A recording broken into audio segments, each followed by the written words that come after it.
Hey nerds, so now we're going to learn how something actually gets a charge, or we're going to call that acquiring charge. How does something acquire charge? Well, by the end of this one, you should be able to understand that a moving charge is usually the movement of electrons. You want to explain how objects can acquire charge two ways. One is friction and the other is induced charge, which is also interesting. I'm going to talk about that too. And then you want to predict the observations of an experiment that demonstrates induced charge. And we will do that experiment in class next lesson. All right, so what do you need to remember? You need to remember that objects hold various charges, positive, negative, and neutral. And you also want to remember that the charge of an object depends on how many of the subatomic particles are acquired within that. So how many positives and negatives, well, I guess ratio of positives to negatives. If you've got more negatives, it's going to be negative, more positives, positive, and so forth. All right. So, friction or rubbing. Now, if an object loses electrons to another material, so if you've got something and you rub some electrons off it, it will have more protons than electrons. It will be positively charged.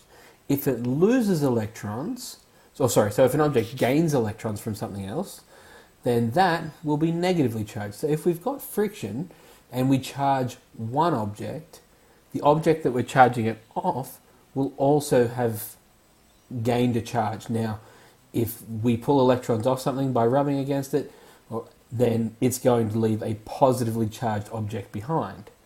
Okay, so this brings us back to our cloth and our ruler or perspex rod or whatever it is. So as we rub them together, the positive charges stay on the rods, and that's because it's usually electrons moving, and the electrons leave the rod and they leave the cloth. Leave the cloth on this one. So the electrons leave the cloth and go onto the rod. All right, which gives the rod a negative charge, and the cloth has a positive charge. That's friction that's acquiring charge by rubbing. So we rub two things together, and if they're different materials, sometimes the electrons will leave one and go on to the other. All right, now this gives us an electrostatic force, so an electrostatic push, remember, or pull for that matter. So charges exert forces on anything that is nearby that's charged. So opposites will attract and like charges will repel. And we've seen this here. Now, this guy here with the rad metal hair, even if his hair is acting like a gold leaf. So what we've seen is, he's pulling all of the, negative charges into the top of the Van de Graaff generator here, which is pulling the negative charges away from his hair. So his hair is just it was all happy sitting next to each other. And now it's trying to get as far away from each other as possible because it's full of like charges, because all of these negative charges have gone through his body and into the Van de Graaff generator. Now, this brings us the idea of an induced charge. Okay, so if we bring a charge along, right? So here is our positively charged object. All right, so it's a big separation from a neutral object. So this is how we get attraction to neutral objects. Now what it does, as it gets closer, there's a large separation between two, it's now got a small separation. The force, so the electrostatic force, pushes the positive charges away, because as we said, repels, and pulls the negative charges towards. So you get a net positive charge over here, and a net negative charge over here. And this means, so while this side here is trying to push away, these ones will be attracted towards the charged ball. So a charged object will not generally have an effect on an uncharged object unless it induces a charge, and that's what we're talking about down here. So induced charge occurs when object A, that's this one here, pulls the opposite charge to the surface, causing a temporary charge in object B. So as soon as we take this away, as soon as we take object A away, that's this one here will all neutralize again.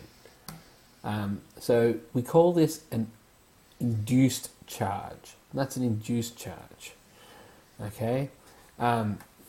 So we can see it here, right? So here comes a rod, an ebonite rod in this case, with a negative charge. The positives come towards so this is a pith ball, which is actually a thin, or just a really light wooden ball attached to a string. So it pulls the wood, the positive charges are pulled that way, the negative charges are repelled in the other direction, okay?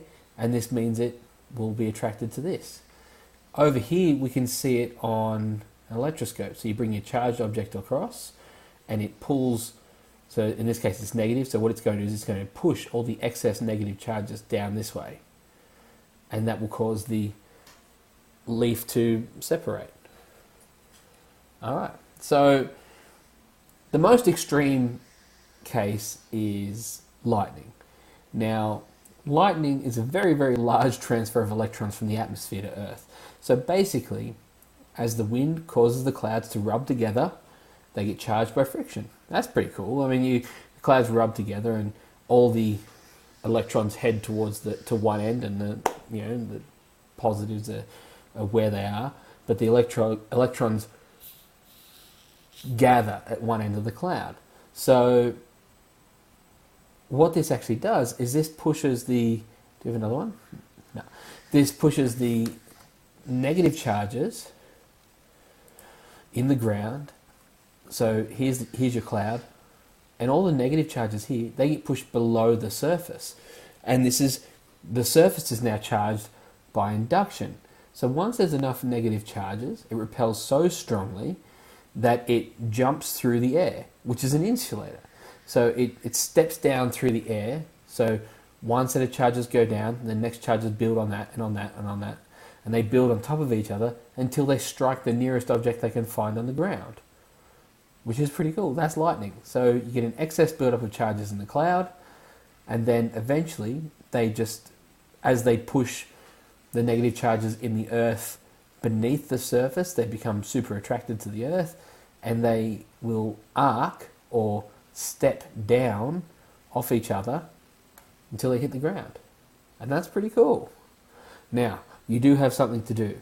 So I want you to very quickly look up a positive use of static electricity, where it's used, how it's used, and a negative aspect of static electricity, where it causes problems, how it causes problems. That's it. All right, so take your notes, do that, boom, see you in class.